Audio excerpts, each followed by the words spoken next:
patrickcc. We got the most controversial marketing stunts of all time by my boy patrickcc. Talk to me, Patrick. When a celebrity and a brand come together to make a bold statement, it's bound to end in disaster. And one thing you can almost always count on is the brand folding to the pressure the second Twitter gets angry. Well, besides American Eagle and Sweeney, they seem to be doubling down on their message despite the backlash from customers. Crazy. In this video, we're breaking down disastrous celebrity marketing collaborations that caused outrage, starting with Bud Light and Dylan Mulvaney, which may have destroyed Bud Light's sales forever. Transgender influencer Dylan Mulvaney posted a sponsored Instagram video for Bud Light's Easy Carry contest, a $15,000 giveaway tied to March Madness sponsored by the beer brand. In it, Mulvaney poked fun at her lack of sports knowledge, but celebrated March Madness with a cold one. I kept hearing about this thing called March Madness, and I thought we were all just having a hectic month, but it turns out it has something to do with sports. And I'm not sure exactly which sport, but either way, it's a cause to celebrate.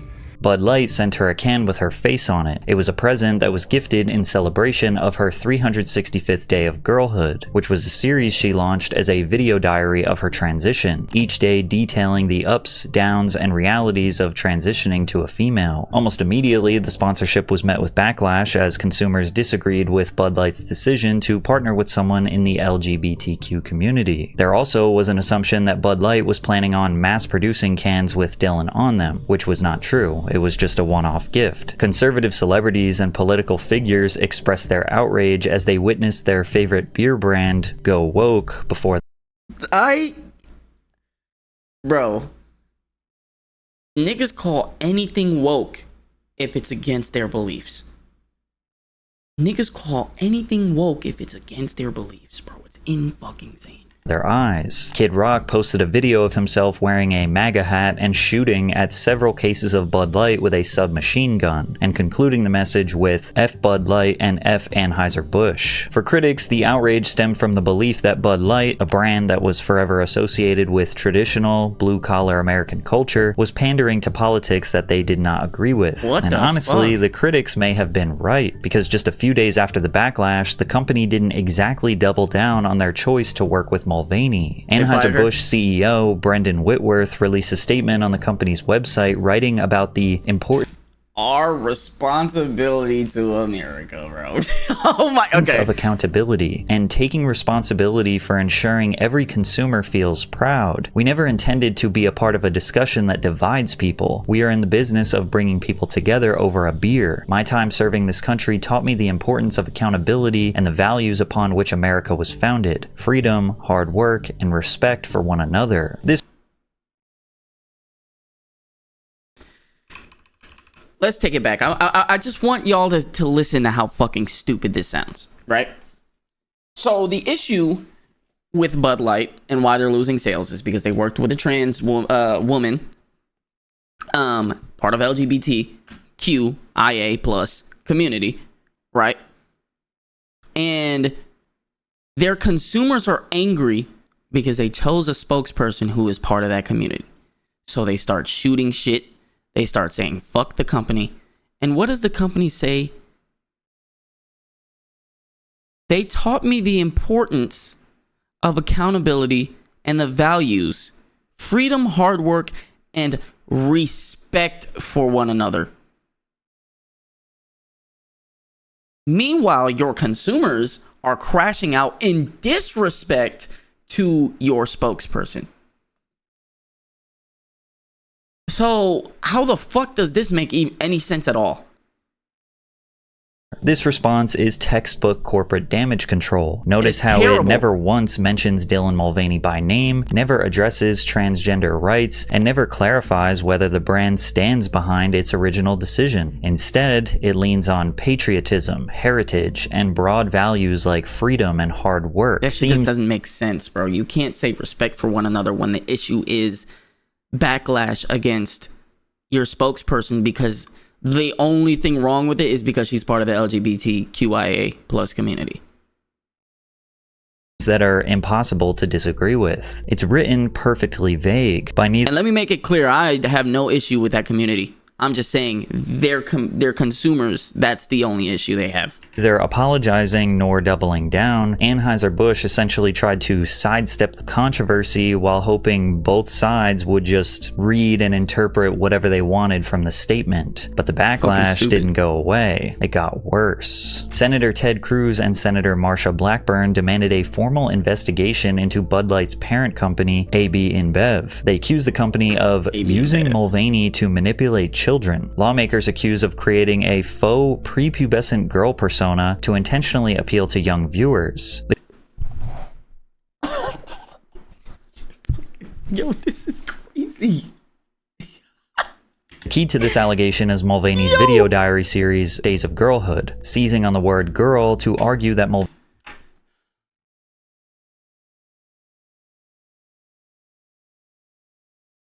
I'm so tired of niggas saying that girl automatically means young girl. Nigga, I call adult women girls too. You know what we call streamers that are women on Twitch? What do you call them? Girl streamers. Are they 13? No, some of them are 25. Some of them are 28. Some of them are in their 30s. Some of them are in their early 20s. But we still call them girl streamers, nigga. This is that shit where, like, people just try to find a buzzword and be like, yeah, she used girlhood, girl.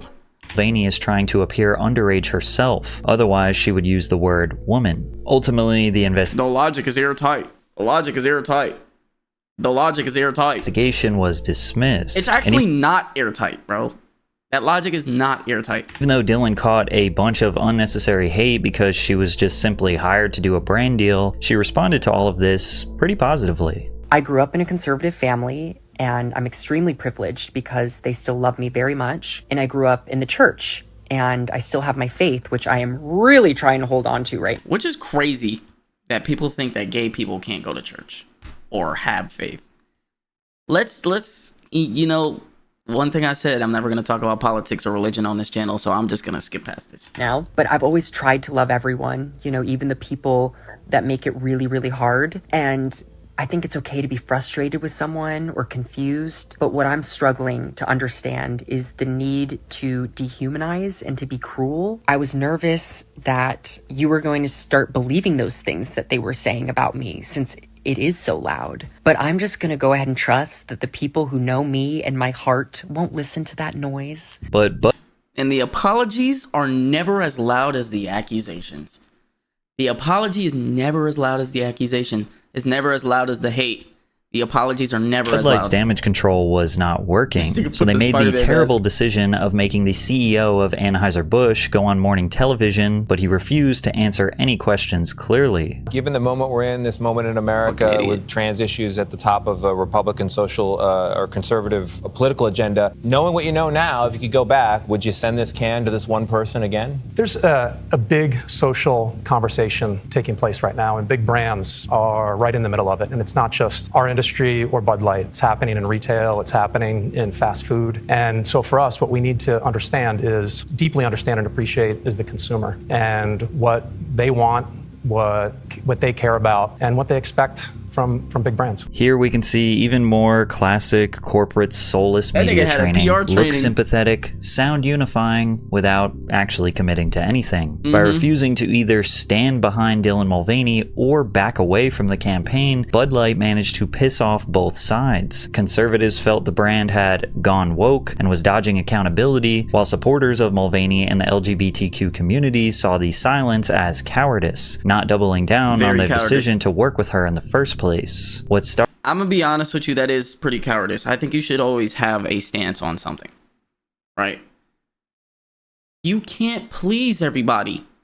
And this is a textbook example of what happens when you try to please everybody. Then you please nobody. Everybody hates you. Started as a single social media post, spiraled into a full-blown identity crisis for America's best-selling beer. And because of this, Bud Light lost its title as the best-selling beer in the US, overtaken by rival Modelo. Its sales plummeted by 10% in spring of 2023. Modelo? You niggas lost to Modelo? Modelo's probably the nastiest thing I've ever drank in my life, bro.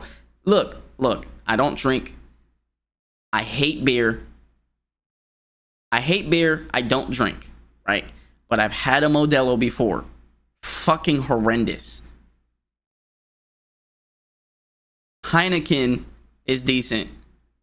Corona is I won't say decent, but it's under decent.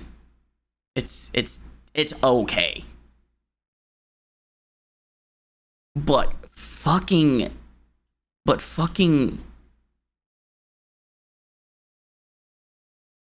Modelo. That nasty shit. and up to 29% decline year over year by early 2024. Executives involved in the campaign took leaves of absence or stepped down from their positions. They tried to desperately bounce back by collaborating with comedian Shane Gillis and pop star Post Malone, two celebrities that don't exactly identify as right-wing, but clearly Bud Light thinks they appeal to the target demographic that they felt they had lost. Yeah, I'm pretty sure Post Malone isn't right-wing. Just saying. In other words, Bud Light was trying to course correct by platforming figures that were perceived as safe to conservatives. They were signaling, hey, we're still your favorite beer, but it hasn't worked. How do I know he's not? Because I used to watch Post Malone live stream. I used to watch him play Apex. And that nigga is definitely not a conservative, bro. As of 2025, Bud Light sales are still down 30% year over year. This shows how badly things can go when brands step into political territory, but it doesn't even compare to how disastrous the Kendall Jenner Pepsi ad was. This shit. In April of 2017, Pepsi attempted to prove that its product was the answer to centuries of racial injustice through a commercial This shit was so bad. Oh, this shit was so fucking bad, bro. Oh my god, okay. starring Kendall Jenner. The ad showed Kendall participating in a fashion shoot before noticing a nearby protest. Although Jenner is the main protagonist, the ad also includes an Asian cellist and a Muslim photographer who also noticed the march. The protest itself is filled with people from various ethnic and religious backgrounds who've come together to demand justice and systemic change. However, instead of... You gotta realize, when niggas make stuff like this, they rewatched it, they edited it for countless hours. They rewatched it, sent it to the person for the last approval. The person watched it a few times, probably, and then said, let's do it. Protesters displaying sadness and anger over something as unsettling as police brutality, PepsiCo's in-house content creation team, Creators League Studio, instructed its protesters to smile and appear to be happy. It almost looks like they are at a backyard barbecue. This was likely done to combat the assumption that protests are violent and an inconvenience to the public. Kendall ditches her photo shoot to join in on the protest. She walks past a bowl of Pepsi submerged in ice, grabbing one before walking towards several white police officers standing in a line formation. Jenner nonchalantly approaches an officer and hands him a can of Pepsi almost as a peace offering. The crowd goes, and then he drinks the Pepsi, and then just everybody's having fun. is wild, and even the officer takes a sip and celebrates with a smile. It's hard to interpret this commercial as anything other than Pepsi suggesting that centuries of systemic injustice and violent clashes between police and protesters could all be solved with a cold soda. And as you can imagine, outrage erupted online. This shit was fucking horrible. That shit was fucking horrible, bro. Watch reported a staggering 21,000% increase in Pepsi's social media mentions, with most of those being negative. A Twitter user named Antonio Gobeo posted a picture of a black person yelling in apparent anguish. Hey, we can't take shit serious on the internet, bro. Kendall, please give him a Pepsi. As their hair is aggressively pulled by a police officer. The caption reads, "Kendall, please, give him a Pepsi." While there is a tone of humor in this, it also highlights how the ad minimized real struggles, turning violent clashes between police and protesters into a fun party where systemic injustice could be solved with a soda. The most powerful response came from Bernice King, daughter of the legendary civil rights activist Martin Luther King Jr. Bernice posted a picture of her father peacefully protesting while being a... Ooh. I actually remember this because it went viral. As you can see, 200,000 likes. This shit went viral. I remember this. If only Daddy would have known about the power of Pepsi. Holy fuck. assaulted by police officers with the sarcastic caption, "If only daddy would have known about the power of #Pepsi." Others shifted criticism from Pepsi to Kendall Jenner, pointing out how a wealthy white woman born and raised in a mansion in Beverly Hills couldn't be more detached from the realities of racial injustice. Pepsi unintentionally positioning Kendall as the white savior, as well as her not having a history of being a social activist, couldn't have been worse for her image. Yeah, and while Pepsi never outright claimed, "We ended racism," the police officer accepting Kendall's Pepsi before gesturing to his partner, "It's not too bad," heavily implied that their product could be the solution to such a I will say, as a fan of Coca-Cola, not even just Coca-Cola, let's put this out here. As a fan of cherry vanilla Coca-Cola and cherry Coke, I have to admit Pepsi is better. If we're talking about original flavor, Pepsi is better. Also, Pepsi did not donate to Project 2025, so there's that too. I know I said I wasn't gonna talk about politics on this channel, but that's just where I'm gonna leave it at, bro.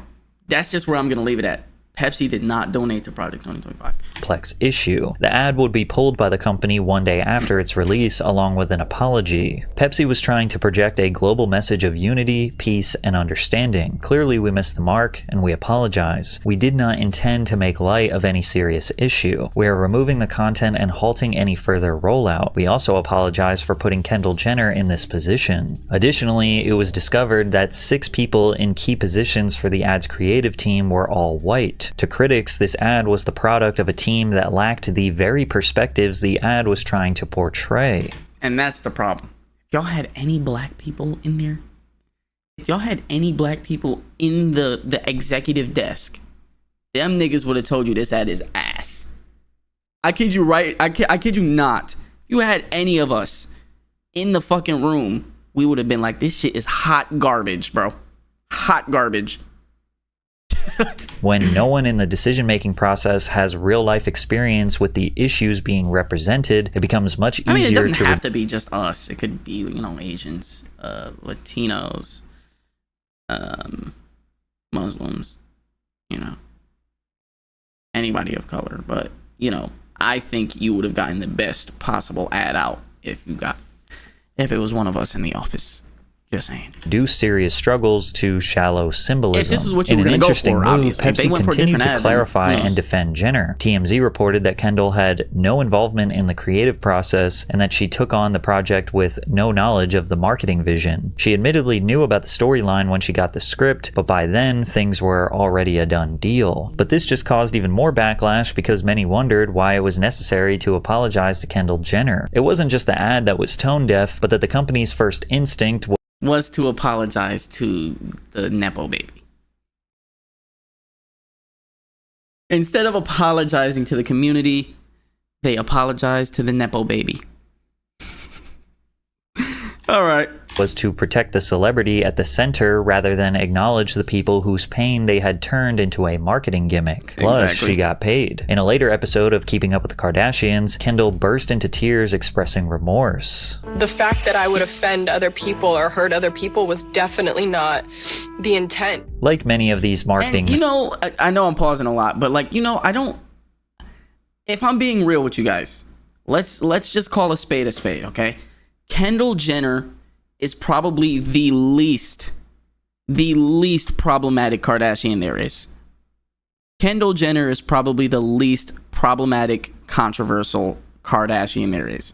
Because outside of this Pepsi thing, I don't think she's ever had like a big fucking spectacle again outside of this the Pepsi ad. That was it. Mistakes. The brand apologizes. The celebrity says it was never their intention to hurt anyone. Honestly, nothing really happens and then everyone moves on until the next PR disaster proves that nothing was learned. It's actually become so cyclical that in this most recent campaign with Matt Rife and Elf Cosmetics... Plus, Pepsi is still popular, bro. Pepsi is still contending with Coke. If I'm being honest with you, you see a lot more places with Coke Pepsi products these days. Wingstop, Pepsi, Buffalo Wild Wings, I think is Pepsi if I'm not mistaken. They could be Coke, but I'm pretty sure they're Pepsi. else? What else? I'm trying to think. What are like some big places that do Pepsi products and not Coke? KFC is Pepsi. Taco Bell is Pepsi.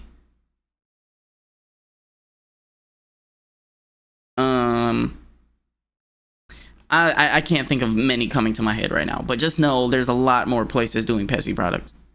It almost feels like the brand was a few steps ahead of the public, because the way they responded to the Wasn't Courtney with Lamar Odom though?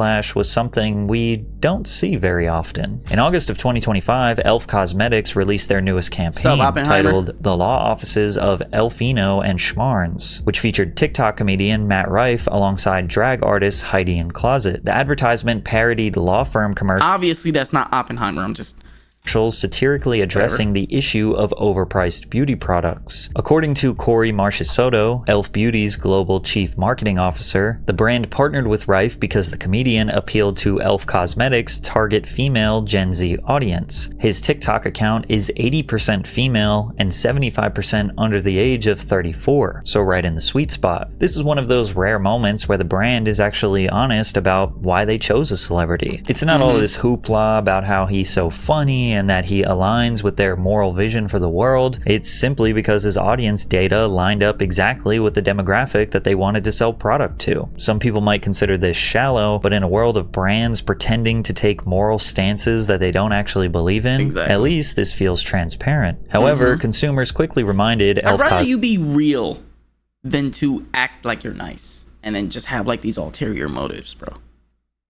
Cosmetics why it's important to conduct a proper background check before endorsing any celebrity. After the partnership went public, Rife's controversial material, specifically joking about domestic violence in his 2023 Netflix special, Natural Selection, became the topic of discussion for women across social media. Part of Matt Rife's appeal comes from the fact that he doesn't fit the traditional mold of a male stand-up comic. Comedy has long been dominated by average-looking men who thrive on exaggerated stories and self-deprecation. Rife, on the other hand, looked more like the traditional depiction of a handsome man, and his material was mostly talking about the dynamics of sex and relationships. He would often deliver his jokes using this flamboyant, sassy tone that feels more like discussing juicy gossip with— Look at who's in his crowd, though. Y'all niggas could talk shit, but look who's in his crowd, though.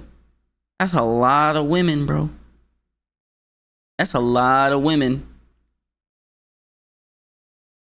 And if he's straight, I don't know what he is, to be honest, but if he's straight, this looks like a win for him. He sees all these pretty faces in the crowd and he gets to do this, that, and the third, and you know what I'm saying? Y'all niggas can talk as much shit as you want, but look who's in his crowd. It's a bunch of women. Jokes using this flamboyant, sassy tone that feels more like— As a single man doing stand-up comedy, content creation, etc., having a base that has a lot of women, and not let's separate it, right? Not just only women, because then that's also a problem, but majority women, that's not too bad of a look. And the reason why you have a lot of women is because you're just funny. And hey man, discussing juicy gossip with your girl best friend. Babe, come on, are you serious? Him? You're worried about him? Matt embraced his heartthrob comic persona. This is a very excellent photo. Look who the fuck is in his front row. By the way, these niggas paid for him to be here. Or these niggas paid to be here for him. And all of these bitches paid for front row seats. Sorry, not bitches. I gotta stop doing that. All of these women paid for front row seats. Not really seats, they're all standing. But as you can see, woman. They're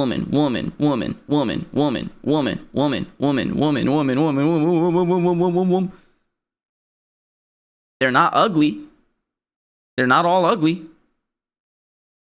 She looks good. I don't really know what I think she's just trying to grab his ass. I think that's what that is. Boom, boom. She's trying to show her titties.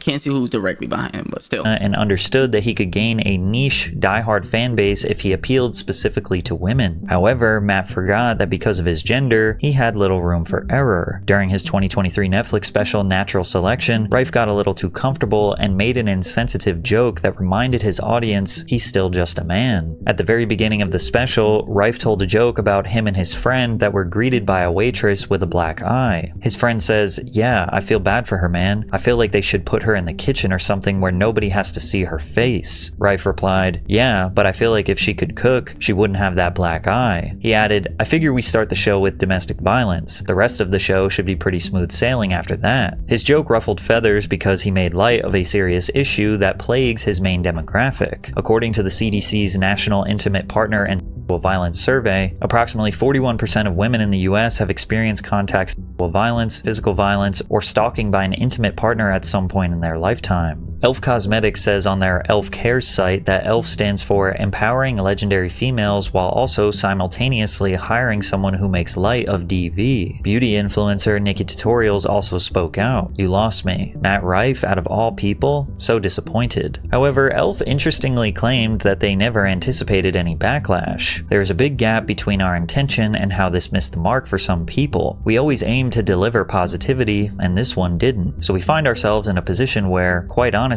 that doesn't feel good for us." Elf later made a statement addressing the situation. "You know us. We're always listening, and we've heard you. The campaign aimed to humorously spotlight beauty and justice. We understand we missed the mark with people we care about in our Elf community. While Elfino and Schmarns closes today, we'll continue to make the case against overpriced beauty. I think it's into commercial, as if slipping in a wink." What the hell? Continue to make the case against overpriced beauty. I think it's into commercial, as if slipping in a wink would soften the blow. It feels a little condescending because it reduces genuine criticism to a branded tagline. It's like if McDonald's made an apology that read, "We know we let some of you down, and that's on us. Next time, we'll make sure you're loving it." Or Nike saying, "Owning our mistakes isn't easy, but we have to just do it." It's almost like Elf knows the outrage.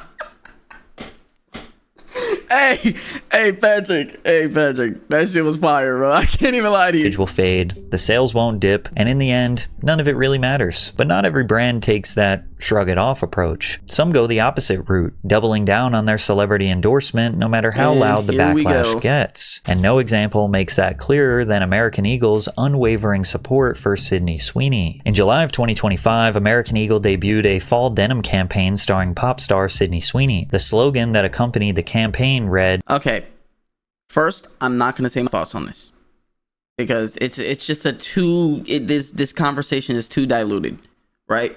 It's pointless. I'm not going to make a comment on this. However, I do think that niggas like to push past problems just because somebody looks good, and that's an issue that has been here since the dawn of time, I guess. What do they call it? Pretty privilege? That shit needs to stop, bro. Sydney Sweeney has great genes. It's a double entendre, complementing Sydney's genetics, but also her blue genes. We know this is true because on American Eagle's Instagram, Sweeney stands in front of a poster of herself titled, "Sydney Sweeney has great genes," before the word genes as in genetics is crossed out and replaced with jeans as in pants. The neutral reaction to this message was that the brand was just highlighting that she was a conventionally attractive woman, therefore she has good genes. However, a more extreme interpretation erupted after another video was released regarding the campaign. Genes are passed down from parents to offspring, often determining traits like hair color. This is what made it bad.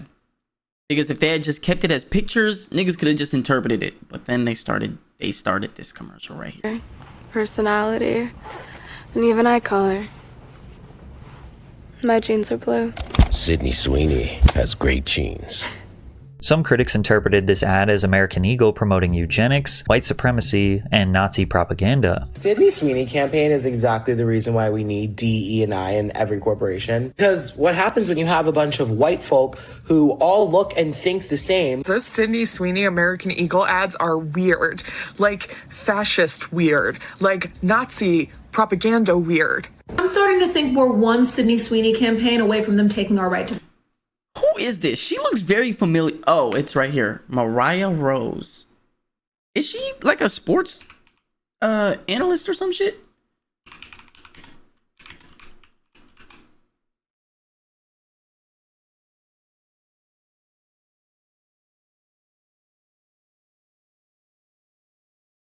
Wait, is she Jalen Rose's daughter?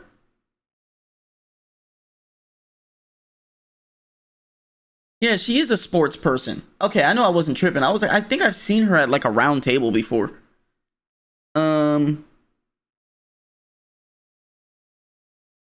Yeah, she's Jalen Rose's daughter. Critics felt that the campaign having That's Sweeney insane. suggest that she has superior genetics while highlighting her blue eyes, blonde hair, and fair skin, that American Eagle was depicting the same Aryan. Damn, she looks just like her mom.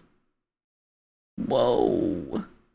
She looks just like her mom. Ideal imagery used in Nazi propaganda and other racial purity narratives. I think this is like a company actively trying to lean into like white nationalists and eugenicist arguments to fucking advocate for people. See, y'all want a nigga to talk about politics on the internet, on Twitch?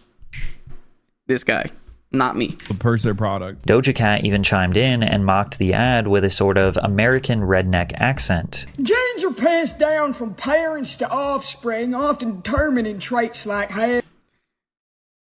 Great message, wrong messenger. We know you was in them chats, though. Hair color, personality. We know you was in them chat rooms, though. And even eye color.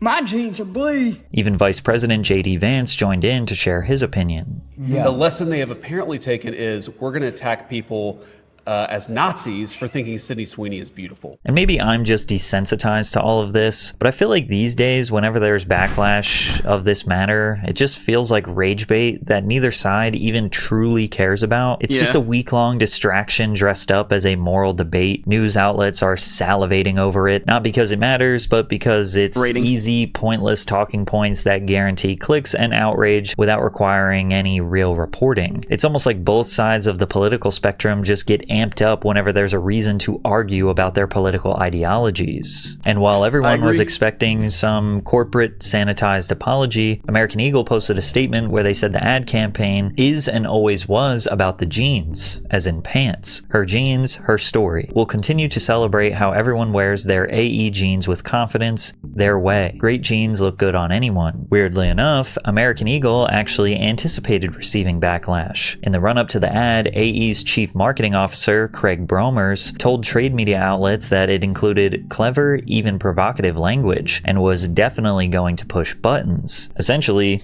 they knew they were rage baiting. However, polling data collected by The Economist and YouGov found that only 12% of Americans found the ad offensive. The poll also revealed that 39% of respondents said the ad was clever. Meanwhile, 40% said it was neither offensive nor clever, which is data that just backed up what I said before, that nobody really cares about this. But if you were to check Twitter, you have millions and millions of people. And that's why, Patrick, I don't use Twitter. Talking about it, so they care enough to talk about it on social media, but that's pretty much it. And while this ad generated significant... Twitter is full of idiots. Twitter is full of fucking idiots on both sides. Okay? That's all. That's where I'm gonna leave it at. That's where I'm gonna leave it at. Twitter's full of idiots on both sides. Buzz for the retailer, it ultimately failed to boost real-world sales. Initially, the campaign prompted a 60% jump in American Eagle website visits, signaling strong online engagement. However, matter of fact, TikTok is getting like that too, bro.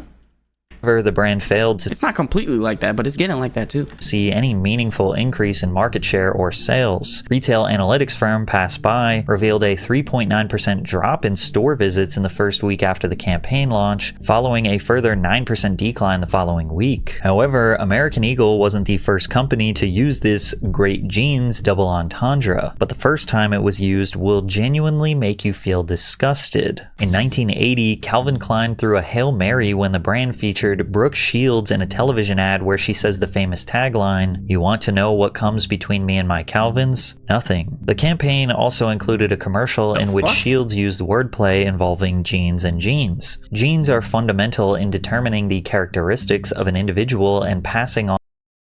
Wait. Shields? What is her name? I forgot the first name. Hail Mary when the brand featured Brooke Shields in a television ad where she was instrumental in determining the characteristics of an individual and passing on these characteristics to succeeding generations. The campaign was met with immediate backlash from the public. Oh my gosh. I know her.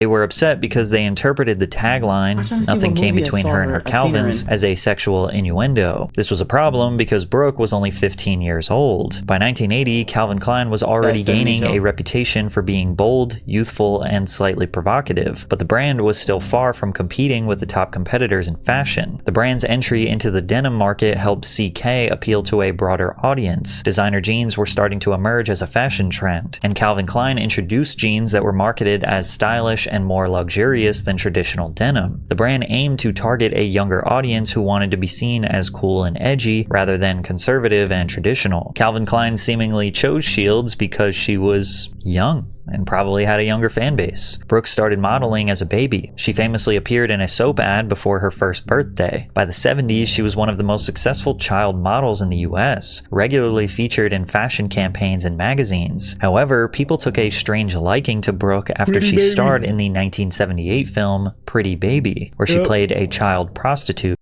I liked Blue Lagoon. Although the role cemented her as a serious actress, it also caused adults to start treating the 12-year-old as something to desire. One specific magazine writer couldn't hold back their fascination for the child. The most perfect nymphette in all creation. Nigga, nymphette? You need jail. You need jail. I didn't even know nymphette was a word, but obviously it means the littler version of nymphomat. Has been found in America. Her name is Brooke Shields. Brooke's hair is elegant, brown and clean, her skin pale and Puritan, her eyes sinfully blue, and her lean body just starting to curve into womanhood. She's a sultry mix of all-American and horror. She's the hottest new young thing in movies since a smoldering preteen named Elizabeth Taylor stiffened up Louis Meyer cigar. She is only 12 years old and destined to be the symbol of 1984. That was actually written and published.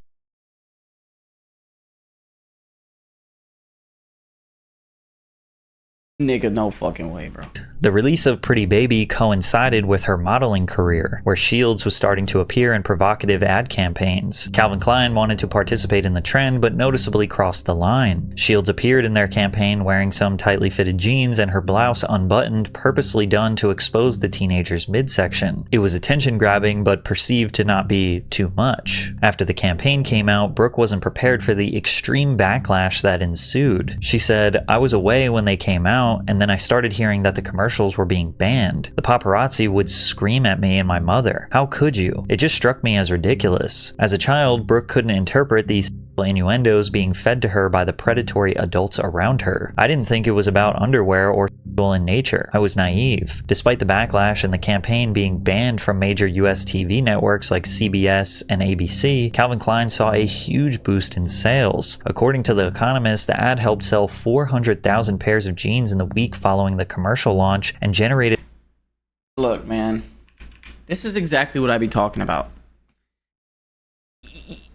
You would think this would make them lose sales.